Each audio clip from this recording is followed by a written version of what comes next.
जी हाँ दोस्तों, तो क्या 2026 में टूटने जा रही है जेडीयू? नीतीश के सामने तीन रास्ते, सीक्रेट प्लान पर चर्चा तेज।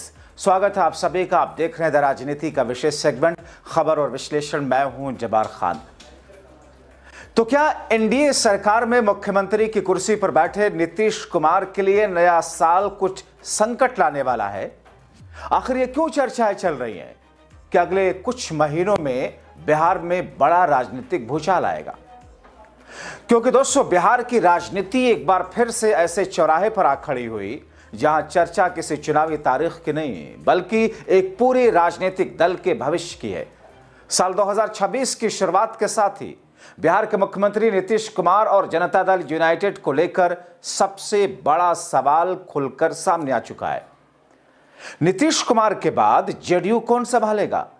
यह सवाल अब केवल राजनीतिक विश्लेषकों तक सीमित नहीं है बल्कि तमाम कार्यकर्ताओं, समर्थकों, आम जनता की बातचीत का हिस्सा बन चुका है। ऐसे में साल 2026 अपनी शुरुआत से ही इस सवाल का जवाब ढूंढ रहा है।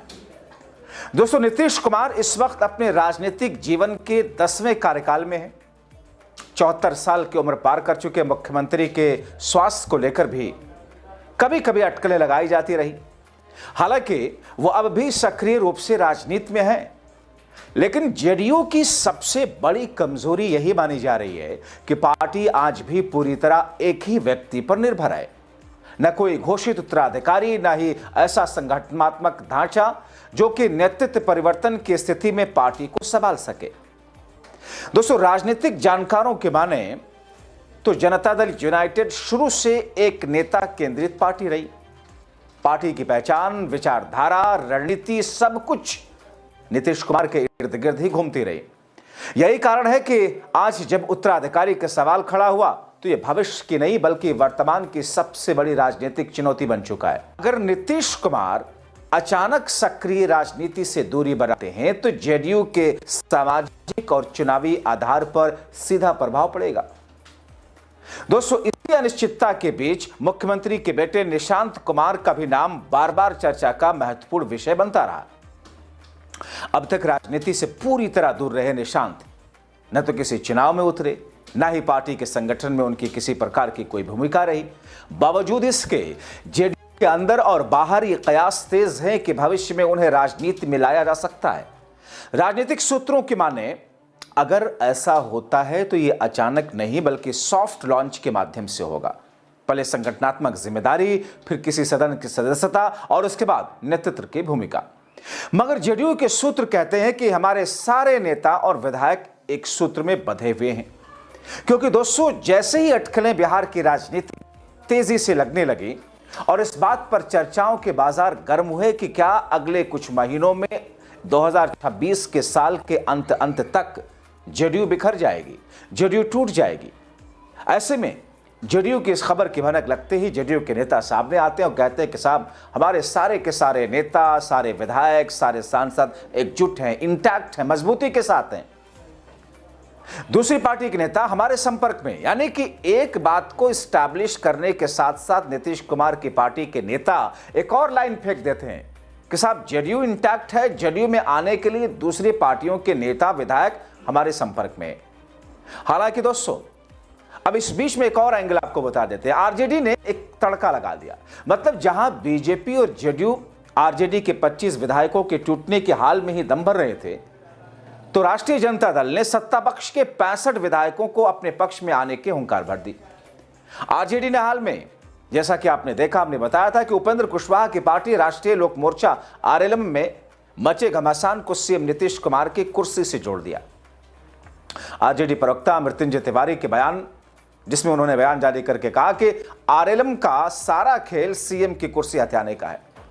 नीतीश कुमार को मुख्यमंत्री की कुर्सी से हटाने का प्लान है, इसीलिए अपने सहयोगी दलों को तोड़ रही है।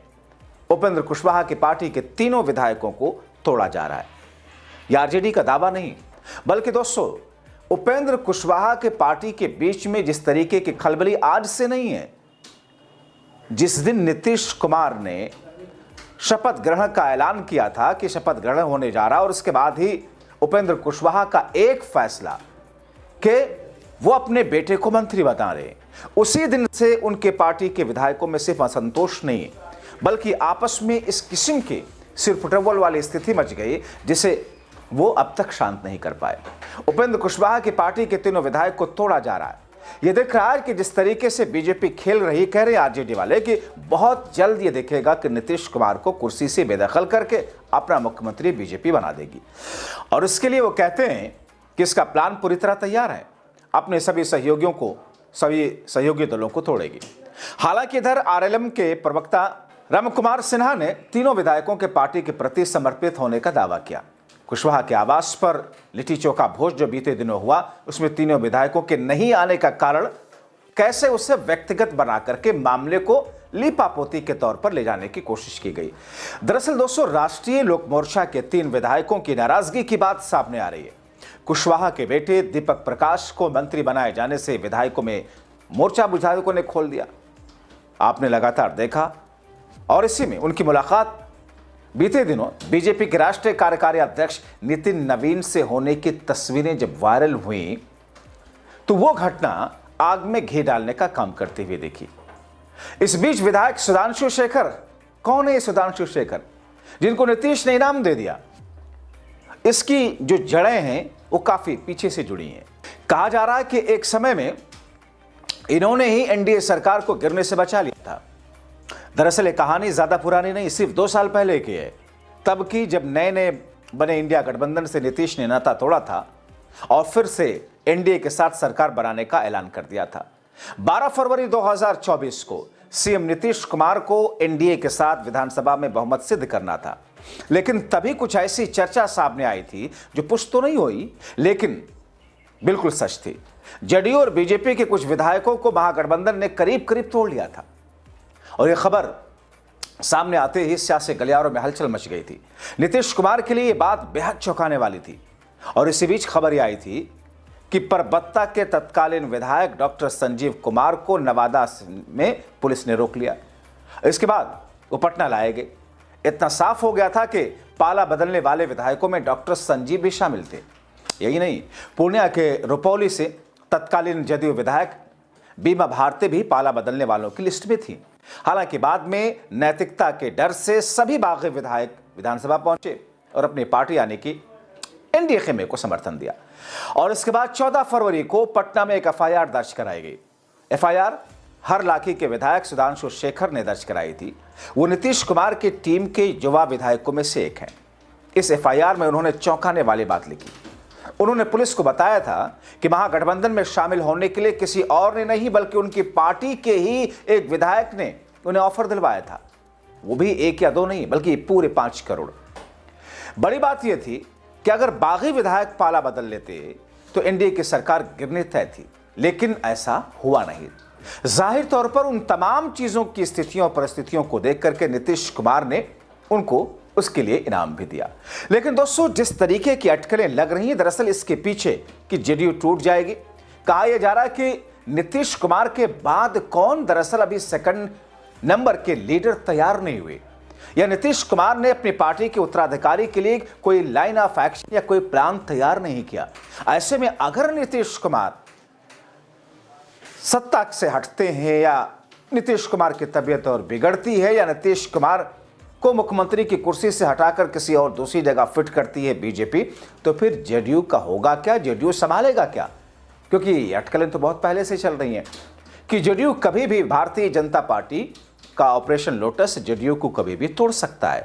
इसीलिए दोस्तों, एक बार फिर से ये चर्चाएं गर्म हो गई कि क्या 2026 यानी कि अगले चंद महीनों के भीतर भीतर या तो नीतीश कुमार कोई ऐसा कदम उठाएंगे जिस कदम की बुनियाद पर जेडीयू इंटैक्ट होकर के आगे किसी नेतृत्व के सहारे चलेगी, या फिर जेडीयू बिखर जाएगी, टूट जाएगी। और ऐसे में कांग्रेस हो या फिर आरजेडी हो, ये तमाम के तमाम लोग जिस तरीके से दावे कर रहे हैं, उन तमाम स्थितियों और परिस्थितियों को जोड़ करके बिहार में आने वाले चंद महीनों में नए राजनीतिक उठापटक और तूफान की सुगबुगाहट अभी से देखने को मिल रही है। तो फिर देखना होगा कि नीतीश कुमार अपनी कोर कमेटी के साथ बैठक करके क्या कुछ फैसला लेते हैं। आप क्या सोचते हैं इन तमाम चीजों को लेकर के अपनी राय कमेंट बॉक्स में जरूर लिखें।